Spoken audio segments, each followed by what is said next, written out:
Hello. Sorry I can't be there with you guys today. I'm actually in the hospital today with my father who is having open heart surgery. But I'm going to go over a few things so that you know what you're doing today, and then we'll talk about them on Friday when I get back. So, fourth period. You guys did not get a lot of time to work on this poem last time we had class because we had that counseling thing, which took up quite a bit of our time. So for that reason, I'm going to give you more time to work on this poem as well as the one below today. However, you do have another poem you're going to have to work on today as well. Just get as much done as possible. Just know that we do not have a lot of time to spend on this. So I really want to review these poems when we get back on Friday. I mean, don't panic, don't freak out, but just, do as much as you can in class and then finish what you can for homework so that you're prepared to go over that on Friday, especially since I'm going to take this up as a grade. So we'll be reviewing it in Friday in class, and I will actually have you kind of go through and grade it yourself because I just want to see what you know and what you can do on your own. If you're really confused about this She Dwelt Among the Untrodden Ways poem, don't really panic. It's a difficult poem. Do your best to look up diction, word choice, those kind of things. So, sixth period. This video is also still for you. I'm going to be going over the other poem that you are going to be working on today. Fourth period, you'll be working on finishing up this She Dwelt Among the Untrodden Ways, as well as Kubla Khan, and then you'll begin working on the other poem. So, just know you need this handout today. Sixth period, you're going to need to pick up this handout if you have not already watched my other video and done so. So you also need your TIPCast template. It will look a little bit different than this because the ones I gave you guys was way more in depth and gave you lots of information on each part of the TIPCast meant. I have these handouts on my stool or on my podium, so if you need an extra, just grab it. Just make sure you check your bag first since I only have so many extras. Okay, so this is the poem that everyone will be working on today, both fourth and sixth period. This poem is titled Trois Corbies. It is actually translated to Two Crows. The Two Crows, if you look down here, here's the actual poems. I'm going to give you some background information you need to know in order to answer these questions successfully. So you have to listen to me. I know, I'm sorry. But you're going to have to listen to me in order to actually complete this and do it correctly. So I'm just going to go over a couple of the questions on the sheet, then we'll switch to the PowerPoint and then come back and so I can explain a few more things. I'm going to ask you to label the rhyme scheme of this poem. I will also ask you the pronunciation of certain words and what it might indicate how they're pronounced based on that rhyme scheme. I'm going to ask you what characteristics of a ballad you see in this poem. This is something that is in your introductory elements of poetry notes. However, I'm going to give you these characteristics again, as well as more in depth on this PowerPoint I'm about to show to you. So I also ask you, what are the themes of this ballad? So what is the specific theme? Maybe there's multiple themes or you need to word it in a couple different ways, but what do you think the theme of this ballad is? Remember, the theme is more than one word. It is a sentence, okay? It's a full statement. So what is the tone of this poem? So remember what tone is. If you can't remember, look in your notes. Very important. Did you know that? And then we'll talk about these other questions in a minute. As soon as I give you this PowerPoint, it makes more sense. However, I do want to point out, when you are labeling the rhyme scheme of this poem, you need to look at this side. This is the original poem. The original poem is written in Scottish English, so therefore it is going to be a little difficult for you to understand, which is why I have a translation of it over here on the right-hand side. So when you label rhyme scheme, we're looking at the left side of the poem. When we're trying to actually answer the questions and everything, read both, but particularly look here because this is the one that you're more likely to understand. Although I will say most of the traditional original one is actually fairly similar to our own language. You can kind of hear the Scottish accent in it if you try to read it aloud. So have some fun with that if you feel like reading or singing said poem out loud. Okay, so to the slideshow. Sorry, I started at the end because I honestly just recorded this entire video and then realized my audio wasn't recording. So, second round. All right, folk ballads. Folk ballads, or just ballads, are a narrative poem that is meant to be sung, that tells a story in short stanzas.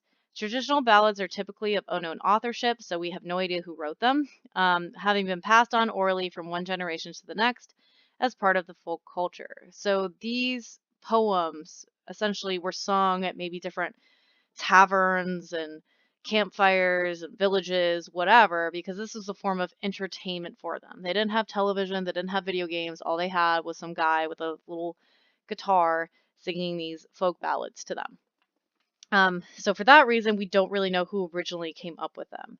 Generally, they reflected the period of time that they were written in or the culture of the people. They taught some kind of lesson, or maybe they even just showed, what was happening during the time. Characteristics of a ballad. So they have 4-line stanzas, which are called quatrains. We need to remember this. It's in our notes. They have dialogue, so a conversation between two people or maybe one person's talking. They have repeated key phrases or refrains, which is something that we find in actually a lot of songs today. So, when you're listening to a song and there's always those couple of lines that are repeated after each verse. You'll see that in most pop music. That's what we're talking about here when we say refrain. The refrains in ballads generally actually happen at the end of this 4-line stanza, at the end of the quatrain. They usually have an ABCB rhyme scheme, where the second and fourth lines rhyme. They are a narrative that tells a story. This is 100% of the time, every time. Every single ballad is always a narrative form. It tells a story. If you remember when we did epic poetry, the epic poem also told a story. It told a tale of Odysseus. However, that was a very, very long poem and specifically centered around our, epic hero, our hero of, that had great strength. Whereas this is more of a narrative that focuses on different topics and different themes, and is generally much shorter. So they have simple language, and they generally have a third-person objective narration, and there is a conflict. So ballads do not always have all of these characteristics, though. Some have different rhyme schemes, and others do not have refrains. I don't know if you can hear my dog, but I'm going to go make him stop barking for a minute. Anyway, so as I was saying, ballads don't always have all of these characteristics. And the one that you're about to read, the rhyme scheme doesn't follow the usual pattern for a ballad. However, it does have a lot of the other characteristics of a ballad. Something that is always true of a ballad is the narrative aspect. Okay, common themes of a ballad. Death and mortality, adventure, love, dangers of passion, disaster, and conflict. So these are what ballads generally focus on.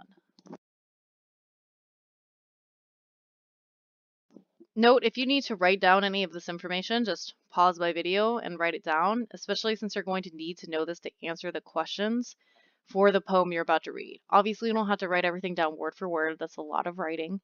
But just, maybe the themes or the characteristics, try to jot those down or revisit the video as you're answering the questions so you can see what aspects are present in the ballad you're about to read. All right, dialects, as I mentioned before, and we've talked about this in class a few times, but let's just go over it again. Dialects are different variations or versions of the same language. They form when populations are separated from others who speak the same language or are spread out across a region. So in the United States, we have regional dialects. Dialects have their own unique words and grammar. However, accents are not a part of dialect. So, although maybe people have a southern accent, that doesn't necessarily mean that they have a different dialect. What makes it its own dialect or southern dialect is words like fixin' to, or if we change the grammatical structure of something we were saying. I might could do that. That's another phrase randomly people say, at least I've heard. So that would be an aspect of dialect because these words only make sense within that particular dialect of English. If I go up north to Michigan, people are going to be like, what are you talking about? What does it mean if you're fixing to do something? I have no idea. There's also many other examples. So with that consideration, this poem was written in the dialect of Scottish English. This is specific background information for this particular ballad. Not all ballads are written in Scottish English necessarily. So, although accents are not an aspect of dialects, however, I think that you should actually consider the dialect, or not the dialect, but the accent, while you are reading this ballad, because some words might be pronounced differently than the way we pronounce them. Because of this, it's going to affect how you label that rhyme scheme. This is something that we'll talk about more when we get into sonnets as well, because Shakespeare, obviously, they spoke different during that time. They may pronounce words slightly different than we did, so we might not think it rhymes, but to Shakespeare and the people during his period of time, it did. Okay, next one. So, just for much my last slide, then I'll stop talking and you can work. You don't have to listen to me. So, Tall Corby, some more background information. The setting for this poem was the Middle Ages. Consequently, the tone and theme of the ballad is inspired by this period in history. It helps you to understand what the history or what the setting is of this poem. This is why I always emphasize that if you look up that background information, you have an idea of that, you're more likely to understand the actual piece of literature. So if your teacher's not always doing that and you're, I don't know, in 10th grade, 12th grade, and you don't understand something, go look up that author, go look up what period of time it was written in, or what the setting was supposed to be, what period was it supposed to reflect. So for the Middle Ages, also known as the Dark Ages, what was happening during that time? Well, the Black Plague was happening, and a third of Europe's population died. A third of the population died from this plague. That is a lot of people. It is not really, a mystery why it was called the Dark Ages.